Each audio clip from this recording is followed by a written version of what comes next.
तो guys fold 6 और सब ने आपको स्पेक्स तो बता ही दिए हैं और सब ये भी कह रहे हैं कि ये लगभग फोल्ड 5 जैसा ही है। सच में?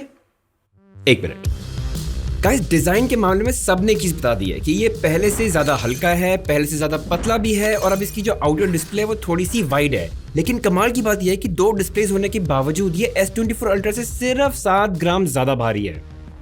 तो देखा जाए ये एक्चुअली अब इतना भारी रहा नहीं जैसा लोगों को लगता है। और अगली चीज जो काफी लोगों ने बात नहीं की इसके बारे में, लेकिन इसका जो हिंज है ना वो इतना प्रोट्रूड नहीं करता है और इससे ना बड़ा फर्क पड़ता है कि ये फोन आपके हाथ में कैसा फील होता है। दो और चीजें, पहली चीज ये तो अब स्क्वायर्ड ऑफ डिजाइन में आता है, काफी सिमेट्रिकल है चारों तरफ से और इसका जो फ्रेम है एनहांस्ड आर्मर एल्यूमिनियम का है और मैट फिनिश में है जो काफी प्रीमियम लगता है अगर आप उसको ग्लॉसी फिनिश से कंपेयर करें। ओवरऑल ज्यादा पॉलिश्ड एंड क्लीन लुक देता है ये अब। तो ऑनेस्टली गाइस, फोन को देख के आपको शायद लगे कि बहुत ज्यादा चेंजेस नहीं है, लेकिन जब आप इसको यूज करेंगे और अगर आप फोल्ड 3, फोल्ड 4 या फोल्ड 5 से आ रहे हैं आपको वो फील होगा। अगली चीज है ड्यूरेबिलिटी को लेकर, और इतना अंडररेटेड रहा है ये। इनफैक्ट काफी लोगों ने इसके बारे में तो बात भी नहीं की है, लेकिन ये पहला फोल्ड फोन है जिसमें IP48 रेटिंग है। देखो यार, अब तक ना जितने भी फोल्ड फोन्स थे गैलेक्सी सीरीज में वो सारे IPX8 वाटर रेजिस्टेंट थे, लेकिन ये पहला फोन है कि जिसमें अगर बीच में कोई क्रेडिट कार्ड या आपका कोई कॉइन या कोई तार रह गई तो भी बंद करने में इसमें कोई प्रॉब्लम नहीं होगी। तो ये एक चीज थी जो पहले फोल्डिंग फोन्स में इशू हुआ करता था, लेकिन इस फोन में नहीं होगा। एंड गाइस, कुछ और चीजें, अंदर का डिस्प्ले अब थोड़ा और ज्यादा पतला लेकिन और ज्यादा ड्यूरेबल भी हो गया है। बाहर का फ्रेम जैसे मैंने कहा एनहांस्ड आर्मर एल्यूमिनियम है तो ये भी ज्यादा ड्यूरेबल है, और जो कवर डिस्प्ले है और बैक ग्लास है उसमें आपको कॉर्निंग का गोरिल्ला ग्लास विक्टस 2 मिलता है। और तो गाइस ओवरऑल अगर देखें ना, मेरे हिसाब से Z Fold 6 सबसे ज्यादा durable and resilient folding phone है। चलिए अगला बात करते हैं हम डिस्प्ले की। और डिस्प्ले में वैसे तो बहुत चेंजेस नहीं है, लेकिन डिस्प्ले एक्सपीरियंस में काफी चेंजेस हैं। तो गाइस, पहली चीज, डिस्प्ले बेजल्स कम हो गए हैं तो उससे आपको स्क्रीन और दिखती है और ऐसा परसेप्शन मिलता है कि ये और भी स्लीक हो गया है। और जो पीक ब्राइटनेस है अब हो गई है 2600 निट्स, दोनों अंदर एंड बाहर की डिस्प्ले पे, तो आउटडोर विजिबिलिटी और भी अच्छी हो गई है। और तीसरा, जो क्रीज है वो ना एक्चुअली में कम हुई है। देखने में भले आपको ना लगे, लेकिन अगर आप टच करेंगे ना तो आपको डेफिनेटली फील होगा कि काफी कम हो गया है। अब देखो guys, display experience marginally better भी है, ब्राइटर भी है, लेकिन जब फोल्डिंग फोन्स की बात आती है ना तो ये इतना इंपॉर्टेंट नहीं है कि डिस्प्ले कितना बड़ा है, लेकिन उसको आप यूज कैसे करते हैं। जैसे अगर आप बड़ी स्प्रेडशीट्स देख रहे हो तो वो काफी इजी हो जाता है। पावर पॉइंट पे अगर आप फीडबैक देना चाहते हैं तो S Pen से बड़ा कूल होता है। अगर आप रिसर्च कर रहे हैं, नोट्स बना रहे हैं, वीडियो देखते वक्त, दोनों साथ साथ कर सकते हैं। टास्क बार के थ्रू स्विच कर सकते हैं एप्स में, और कुछ एप्स को स्प्लिट स्क्रीन में यूज करने का मजा अलग है। एक तरह से ये फोन ना नॉन स्टॉप टाइप इंसान के लिए बना है। मतलब अगर you want to stay on top of your work, आपको पूरा टाइम कम्युनिकेट करना है अपने कलीग्स के साथ, मतलब प्रोडक्टिविटी का बाप ही है।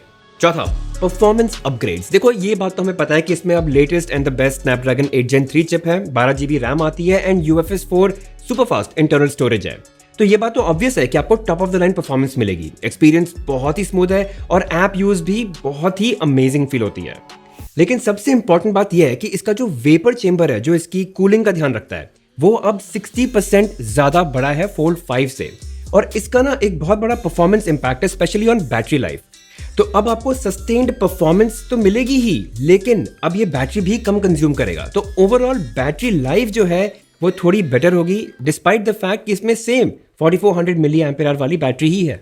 वैसे परफॉर्मेंस का एक कंपैरिजन भी दिखा दूं आपको फोल्ड 5 के साथ, आप देखेंगे कि AnTuTu बेंचमार्क स्कोर जो है वो भी फोल्ड 5 से इसका ज्यादा ही है। और आखिरी में कुछ नए गैलेक्सी AI के एक्सपीरियंसेस फोल्ड 6 में आ गए हैं।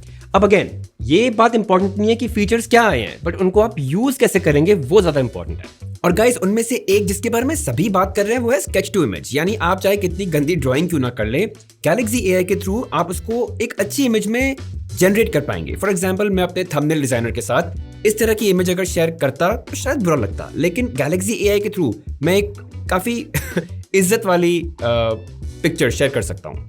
और तो और आप अपने रियल फोटो के ऊपर एक स्केच या डूडल ड्रॉ कर सकते हैं, वो उसमें फोटो रियलिस्टिक ऑप्शन बना के देगा आपको।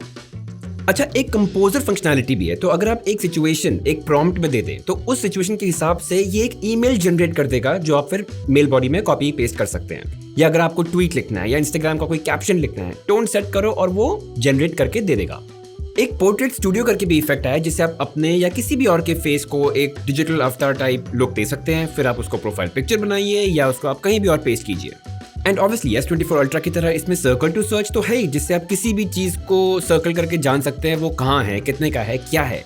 लेकिन स्मार्ट सिलेक्ट बहुत कूल हो गया इस बार। वो डिटेक्ट कर लेता है क्या इमेज है, क्या टेक्स्ट है, फिर उसको आप कॉपी कीजिए, डाउनलोड कीजिए, शेयर कीजिए या नोट्स में ऐड कर लीजिए। और इसमें इंटरप्रेटर यूज करने का जो ये वाला तरीका है ना, आमने सामने वाला, ये भी काफी कूल है। एंड ऑब्वियसली गाइस, कुछ पुराने AI फीचर्स जैसे chat assist, live translate, browser assist, note assist, ये सब जो हमने S24 अल्ट्रा के टाइम पे देखे थे वो सब अब इसमें भी है। देखो गाइस, ओवरऑल मैं मानता हूं कि कोई मेजर विजिबल चेंज या एस्थेटिक चेंज नहीं है जो हम जनरली एक नए लॉन्च में नए फोन से एक्सपेक्ट करते हैं। लेकिन फिर भी मैं यही कहूंगा कि कुछ अंडर द हुड इंप्रूवमेंट्स और इंजीनियरिंग एफर्ट्स हैं जिसकी वजह से ये थोड़ा अपग्रेडेड फील होगा। कैमरा सेटअप सेम है लेकिन जो अल्ट्रा वाइड कैमरा है वो थोड़ा सा अपग्रेडेड है। ये बेस्ट कैमरा सिस्टम नहीं है सैमसंग का, लेकिन फिर भी फोटोज काफी अच्छी ले लेता है। एंड ऑब्वियसली S Pen का सपोर्ट तो इसमें है ही अंदर की स्क्रीन के लिए, जिससे आप नोट्स लीजिए या ड्रॉ कीजिए, और ये किसी भी और फोल्डिंग फोन में अवेलेबल नहीं है। और हाँ, S Pen का स्लॉट अभी भी नहीं है, लेकिन कुछ केसेस हैं जो सैमसंग देता है जिसमें S Pen बड़े प्यार से स्टोर हो जाता है बिना थिक किए। और भी कुछ कवर्स हैं जैसे कि आप देख सकते हैं, बट आप ऑनलाइन जाइए, वहाँ पे आपको काफ़ी ऑप्शंस मिल जाएंगे, तो डिपेंडिंग ऑन आपको क्या सूट करता है आप ले सकते हैं। और हाँ, 7 generation of OS upgrades and 7 साल की सिक्योरिटी अपडेट्स भी आपको साथ मिलते हैं। लेकिन हाँ, कुछ चीज़ें हैं जो मैं एक्सपेक्ट कर रहा था कि और भी चौड़ी वाइडर स्क्रीन हो सकती थी, S Pen का स्लॉट हो सकता था, एंड जो अंडर डिस्प्ले कैमरा है ना मेन स्क्रीन पे, वो थोड़ा लोअर क्वालिटी है, तो वो भी अपग्रेड किया जा सकता था। बट चलो, अभी सैमसंग को लगा कि ओवरऑल फुटप्रिंट जो है डिवाइस का उसको छोटा किया जाए, थोड़ा और कॉम्पैक्ट बनाया जाए, थोड़ा और पॉकेटेबल बनाया जाए। तो उस पॉइंट ऑफ व्यू से देखे तो उन्होंने सही काम किया है। चलिए अब बात करते हैं प्राइसिंग एंड ऑफर्स की, एंड आपको सबसे अच्छा दाम कैसे मिल सकता है। तो देखो गाइस, फोन का रिटेल प्राइस है 1,65,000 के करीब, और अगर आप HDFC का डिस्काउंट लेते हैं या एक्सचेंज बोनस लेते हैं 8,000 का, तो नेट इफेक्टिव प्राइस जो है वो पड़ेगा आपको 1,57,000 का। लेकिन गाइस, अगर आप किसी Z Fold सीरीज का फोन एक्सचेंज करते हैं तो आपको एक्सचेंज बोनस ज्यादा मिलता है 15,000 का, एंड ऑफ कोर्स जो फोन का प्राइस मिलेगा वो रिटर्न करेंगे आप, तो नेट इफेक्टिव प्राइस 95,000 पे आ सकता है। और दूसरी बात यह कि अगर आप बड्स या वॉच लेने का सोच रहे हैं, तो अगर आप वॉच अल्ट्रा लेंगे फोन के साथ तो आपको 18,000 रुपए ऑफ मिलेगा, और अगर आप बड्स 3 Pro लेते हैं तो 7,000 रुपए ऑफ मिलेगा फोन के साथ ही।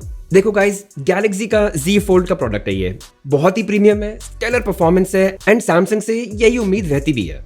और चाहे ये आपका पहला फोल्ड का परचेज है या अगर आप सेकंड, थर्ड या fourth generation of fold phone से अपग्रेड करने की कोशिश कर रहे हैं, ये फोन काफी क्रेजी लगेगा आपको। तो चलिए गाइस, यही मेरे कुछ फर्स्ट इंप्रेशंस थे Z Fold 6 के बारे में। फिर भी अगर कुछ रह गया हो मुझसे तो प्लीज कमेंट सेक्शन में जरूर पूछिए, आई विल डेफिनेटली आंसर। और अगर वीडियो पसंद आया तो please hit that like button, subscribe जरूर कीजिए चैनल को, और वो बेल आइकन मार्क करके ना नोटिफिकेशंस ऑल पे ऑन कर दीजिएगा। मिलते हैं।